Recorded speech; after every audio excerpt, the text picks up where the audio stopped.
Hello my lovely students, welcome back to my channel learn with Priyanka. मैं प्रियंका आज की इस वीडियो में आपके लिए लेके आई हूँ क्लास 10th। पोएम नेम है द ट्रीज एंड पोइट है इसके एड्रिन रिच। तो चलिए हम इसकी समरी करते हैं, इसकी कुछ लाइन्स उसको पढ़ते हैं और उसको हिंदी में समझते हैं। तो इसका क्या है, जब इसकी इस पोएम की मेन थीम क्या है? The main theme of this poem is that trees want to be free. इस पोएम की मेन थीम है कि जो पेड़ है वो भी फ्री रहना चाहते हैं। They do not like to stay inside the house. पेड़ों को भी घर के अंदर रहना पसंद नहीं होता। They want to go back to the forest and grow naturally. उनको जंगल में रहना और नेचुरली ग्रो करना पसंद होता है। The poem teaches us to respect nature and give freedom. ठीक है, तो पोएम हमें क्या सिखा रही है कि हम किस प्रकार से नेचर यानी प्रकृति को रिस्पेक्ट दे सकते हैं और फ्रीडम दे सकते हैं।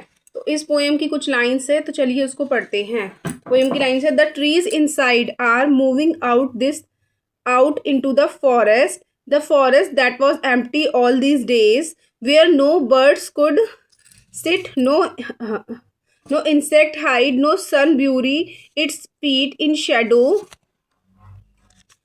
shadow. The forest that was empty all that night will be full of trees by morning. तो इस स्टैंजा का क्या मीनिंग है, तो चलिए समझते हैं कि घर के अंदर के पेड़ जो हैं वो बाहर जा रहे हैं। कहाँ जा रहे हैं? जंगल की ओर जा रहे हैं। ठीक है, जो जंगल कई दिनों से खाली था, ठीक है, जहाँ एक पक्षी भी नहीं बैठता था, एक बर्ड भी नहीं था, कोई कीड़ा नहीं था, ठीक है, और सूरज की रोशनी भी इतनी ज़्यादा नहीं पड़ती थी। ठीक है, तो उसी जंगल की तरफ वो जो पेड़ हैं वो जा रहे हैं। जो जंगल रातों को इतना सूना रहता था, ठीक है, सुबह तक उसमें सारे के सारे पेड़ चले जाएंगे। इसी का ही नेक्स्ट स्टैंजा है, all night the root works to disengage themselves from cracks in the veranda floor, the leaves strain toward the glass. तो इसका मीनिंग है, इसमें जो पॉइंट है वो ये कहना चाहते हैं कि पेड़ पूरी रात अपना काम करते रहते हैं। ठीक है, उनकी जो जड़ें हैं ना, वो दीवारों में जो दरारें पड़ी होती है ना, उसमें से अपने आप को आज़ाद कर लेती हैं, हटा लेती हैं, और बरामदे में पड़े पत्ते भी कांच की ओर बढ़ने लगते हैं। मतलब जिस तरफ कांच होता है उस तरफ जो है वो पत्ते बढ़ने लगते हैं। कि इसका मीनिंग ये है कि जो नेचर होता है ना, नेचर को भी कोई रोक नहीं सकता। ठीक है, जो हमारे पेड़ होते हैं उनको भी आज़ादी चाहिए होती है, और वो धीरे धीरे अपने जो उनको रखा जाता है वरांदा में, टेरेस पे, उसमें से अपने आप को बाहर निकालना चाहते हैं। ठीक है,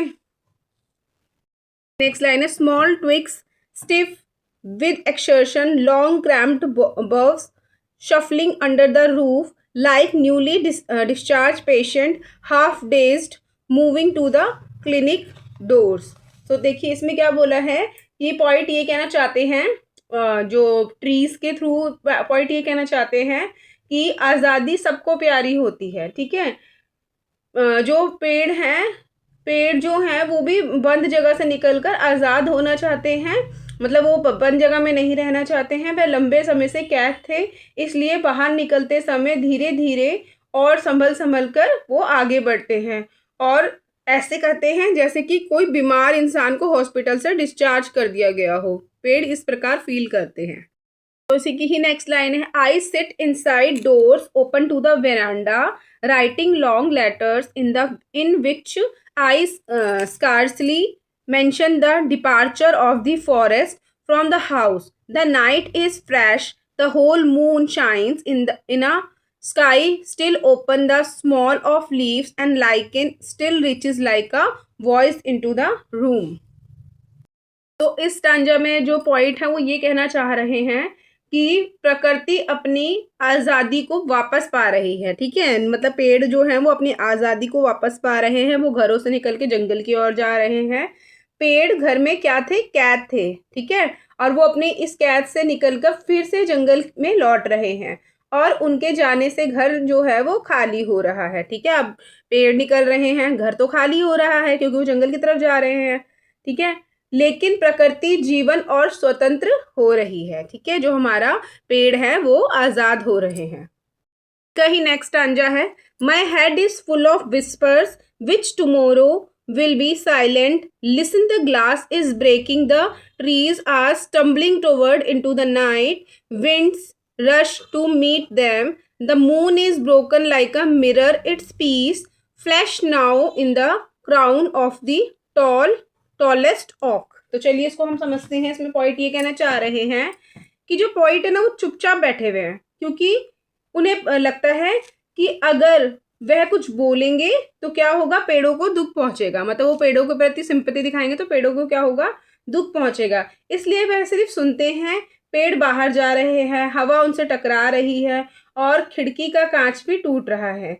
चांद भी टूटा सा दिखाई देता है और सबसे ऊंचे पेड़ के ऊपर चमक रहा है. तो चलिए अब हम इस पोएम के कुछ सिंबल मीनिंग्स है उसको भी समझ लेते हैं. सबसे पहला है टू डिसेंजेस देमसेल्फ.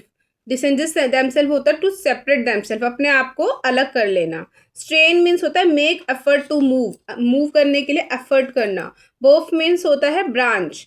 सफलिंग मीन्स होता है moving repeatedly from one position to another. ठीक है, एक लगातार मूव करना एक पोजिशन से दूसरे पोजिशन में जाने के लिए.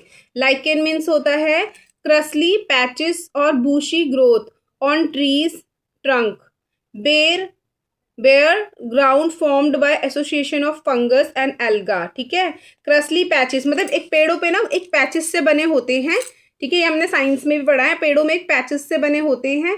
जो पेड़ों की ब्रांचेस होती है उसको फंगस भी बोला जाता है या एल्गा भी बोला जाता है, उसी को ही हम लाइकेन बोलते हैं. सो बच्चों आज की इस वीडियो में इतना ही है. आई होप आपको मेरी ये वीडियो अच्छी लगी हो. अगर अच्छी लगी हो तो like share and subscribe my channel. मिलते हैं अपनी नेक्स्ट वीडियो में, तब तक के लिए बाय बाय.